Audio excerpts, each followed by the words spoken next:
Cada ano é assim. Chega a Quaresma, esse tempo especial de 40 dias, um número que indica um tempo significativo, como foram os 40 dias de Noé na Arca, os 40 anos de Moisés no deserto a conduzir o povo de Israel, ou os 40 dias de Jesus no deserto, a preparar-se para a missão de Messias de Deus. Em todos esses períodos, Deus esteve com o seu povo, cuidou dele com amor de mãe e firmou ou até renovou a promessa de que não o abandonaria mais, mas lhe daria um novo futuro. Em todos estes tempos significativos, houve purificação e mudança no seio do povo de Deus. Serve-me de orientação para esta mensagem a passagem do evangelista Mateus, que no capítulo 25 fala do juízo final e até das suas perguntas. Pergunta se demos de comer a quem tinha fome, de beber a quem tinha sede, etc, etc. Porque a ele, a Jesus, o fizemos ou deixámos de fazer. Adapto estas perguntas para falar de dois temas: a casa e os abusos. Falar da casa, lembrar a frase de Jesus, a pergunta do juízo final. Eu, Jesus, não tinha casa e tu deste-me abrigo. Ou eu, Jesus, não tinha pão e deste-me de comer. Com o início da Quaresma, vimos partir os romeiros à volta da ilha de São Miguel, e embora com menos expressão também à volta das ilhas Terceira, São Jorge e Graciosa. Chama a atenção o que se passa nos lugares de pernoita. São acolhidos em casas de particulares, que também lhes colocam comida sobre a mesa. Ali recompõem forças e continuam a romaria. Os romeiros só veem o caminho, não se fixam nas dificuldades, porque sabem que o Senhor que caminha no meio deles providenciará o essencial através das mãos caritativas de outros irmãos. E como resposta, os donos da casa só esperam uma oração como paga. Também eles sabem que a melhor recompensa virá das mãos de Deus, porque nesta troca de dons se fortalece o coração e a vida ressuscita. Estes ranchos somos nós e toda a humanidade ferida pelo pecado a precisar de experimentar a misericórdia de Deus ao longo da estrada por onde a vida o leva. Uma humanidade este ano ferida pela ideia da casa. Quantos sofrem por não terem casa ou a verem ameaçada? São as casas destruídas pelas bombas na guerra da Ucrânia ou pelos terremotos na Turquia e Síria, ambos a deixarem milhões de irmãos nossos sem casa nem pão. São os aumentos de juros e o agravamento da prestação ou da pensão que ameaçam a insolvência de muitas das nossas famílias e até a eventualidade de terem de entregar a casa ao banco. Mobilizam-se governantes nacionais e regionais em busca de melhores políticas para apoiar as famílias em risco de perder a casa por falta de recursos suficientes para a prestação ou para o pão na sua mesa. Bastará isto. Quem dera pudéssemos construir comunidades cristãs que sejam casa e, por isso, também resposta. De facto, a Quaresma inicia com desejos de conversão, pela penitência e mais oração, mas também pela solidariedade que leva à partilha de bens e à ajuda concreta ao próximo, ou ainda por um jejum praticado com a finalidade de melhorar a qualidade de outras vidas. O Papa Francisco, a propósito, escreveu uma mensagem para este ano inspirada num grande momento da vida de Jesus, a subida com os amigos Pedro, Tiago e João ao Monte Tabor, onde montaram a tenda, qual casa que Pedro não queria mais abandonar, pois ali, com Cristo, havia presenciado a sua transfiguração. Neste tempo, Jesus quer levar-nos consigo e conduzir-nos a um lugar à parte, fazer-nos subir mais alto e ir mais longe, para que algo mude em nós e à nossa volta.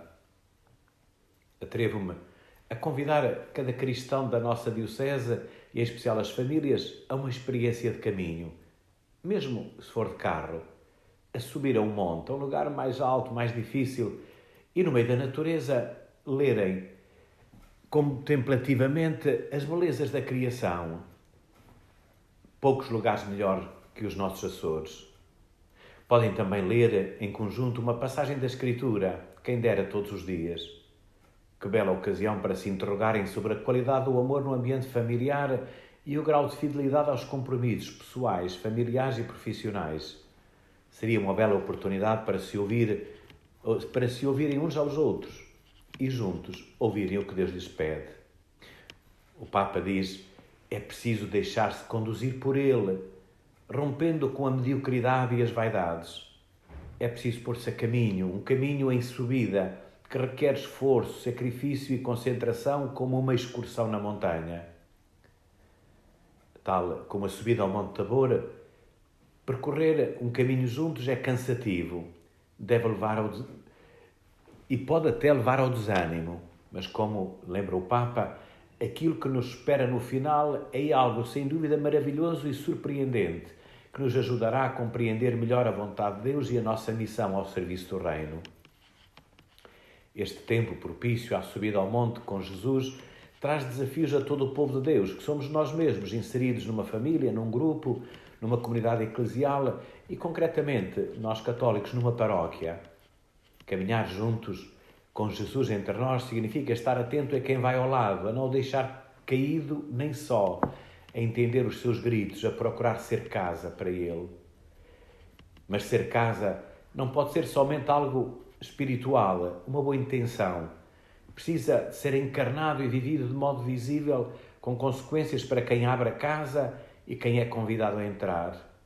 Assim, consultados os ouvidores, foi decidido destinar a renúncia quaresmal deste ano, através da Caritas Internacional, às vítimas do terremoto na Síria. Todos sabemos o que significa um terremoto nos Açores. Também o povo açoriano já foi sujeito de semelhante ajuda fraterna, até de outros países. Agora, vamos pensar neles e nas suas casas e vidas a reconstruir. A renúncia quaresmal andará assim para ajudar a reconstruir, a ter casa, as famílias sirianas.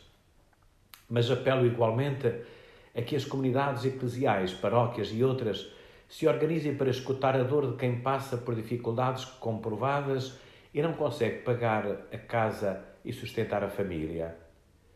O Papa Francisco, na encíclica Fratelli Tutti, de 2020, dizia que o mundo ainda estava longe de uma globalização dos direitos humanos e gritava: a fome é criminosa, a alimentação e a habitação é um direito inalienável. Quem dera, e continuou o Papa, que com o dinheiro usado em armas e outras despesas militares constituíssemos um fundo mundial para acabar de vez com a falta de casa e de pão. Assim, enquanto dura esta crise, seria sinal de verdadeira conversão e de confiança no Evangelho, onde se diz que a quem dá ser-lhe-á dado e ainda que recebereis 100 vezes mais em casas e campos, é do Evangelho de São Mateus. Quem dera que em cada paróquia se fizesse o levantamento possível sobre as famílias que estão em dificuldade e se desse uma ajuda monetária cada mês. Se cada paróquia o fizesse, por exemplo, com 2 ou 3 famílias, por iniciativa de pessoas individuais ou mesmo com a partilha comunitária, não se chegaria a todos, mas já eram umas centenas de famílias atingidas. Também a Caritas Diocesana estará disponível e empenhada para complementar esta ajuda. Se as comunidades cristãs souberem ser esta casa de acolhimento, de escuta, de partilha, de caminho juntos, perceberão como responder e, caso necessário, encaminharão para os serviços diocesanos da Caritas. As famílias necessitadas não deveriam sentir receio em fazer presente as suas necessidades. Hoje são eles, amanhã seremos nós. Que bom seria que cada comunidade tratasse dos seus pobres. A fé e o hábito de partilhar aumentariam. Se estivermos apenas à espera que as autoridades tratem deles, ficaremos sempre mais pobres de valores humanos e de espírito cristão. Nas paróquias, onde a semente desta fé confiante e carismática dá prioridade às pessoas, até as obras materiais, quando não urgentes, podem ser adiadas. É utopia. Todo o Evangelho de Jesus tem o seu sonho da utopia que, felizmente, muitos homens e mulheres partilham. Será, pergunta Jesus, que quando vier o Filho do Homem encontrará fé sobre esta terra? O último ponto prende-se, mais uma vez, com a adaptação de Mateus 25. Eu imagino Jesus a dizer, nesse exame final, eu, Jesus, fui abusado e tu levantaste-me. Eu, Jesus, estava em risco e tu avisaste-me. É assim incontornável nesta quaresma a questão dos abusos de menores no âmbito da Igreja Católica. A Igreja solicitou este estudo que ajudará a definir com maior rigor e conhecimento uma estratégia para o futuro que impeça a repetição de quaisquer tipo de abusos e dê melhores garantias de que as nossas comunidades são seguras e saudáveis, onde os mais frágeis encontrem um porto seguro. Deram-nos um relatório cru, tormentoso para quem o ouviu ou leu, quase inacreditável. Bastaria ser um só menor abusado para causar tristeza e vergonha. Foi nesta igreja que amamos e com pessoas que dela fazem ou faziam parte que tal aconteceu. A estas vítimas, que eram menores e indefesas, peço que sejam capazes de atender o pedido de perdão que lhes faço em nome daqueles que nunca o quiseram fazer. Se alguém abusou, está a tempo de assumir com dignidade, aceitando as consequências. Só a verdade nos liberta. Estas vítimas são o corpo de Cristo ferido e ultrajado, e nesta quaresma para elas vai a nossa oração e disponibilidade no apoio. A estima e a disponibilidade para apoiar nunca prescrevem, nem deixaremos que prescreva. Uma equipa de leigos profissionais de várias áreas estão disponíveis para ouvir, ajudar a curar as feridas e encaminhar quando necessário. A Diocese garantirá que não faltarão meios humanos e financeiros para este esforço de acompanhamento. Os que preferiram permanecer em silêncio até agora podem ainda fazê-lo, se o pretenderem, participando outros casos à Comissão Diocesana de Menores e Frágeis. Assim ajudarão a prevenir e banir radicalmente qualquer caso na Igreja e na sociedade. Quem dera bastasse eliminá-lo dos ambientes eclesiais e tudo ficasse resolvido. Mas começamos por aqui e tudo faremos por isso e com tolerância zero. Apelo a que todos se mobilizem para garantir comunidades seguras, onde os frágeis, doentes, velhinhos, menos capazes, presos, etc., e os menores nunca sejam molestados e se sintam saudáveis e felizes. Mas depende de todos. Precisamos de estar atentos a sinais de perigo, a tudo fazer para prevenir riscos e sentirmos obrigados, em consciência, a denunciar situações de possíveis abusos, sejam eles sexuais, de autoridade, de consciência, de liberdade, em razão do ministério ou outro. O Papa já em 2018 convocou todo o povo de Deus a mobilizar-se para banir esta praga. Temos muito caminho a fazer. Este é ainda o tempo da purificação no seio da Igreja. Qualquer desculpa ou queixume não serve. Apenas o perdão tem futuro. Para todos os padres que nada têm a ver com este submundo, vai a minha palavra e abraço fraterno, encorajando cada um a olhar para este corpo de Cristo sofredor, que são as vítimas, e a fixar a sua própria vida na cruz redentora, de onde brotará a luz da ressurreição. É para muitos uma quaresma em carne viva, mas para as vítimas já é uma quaresma muito mais longa e ainda mais dolorosa.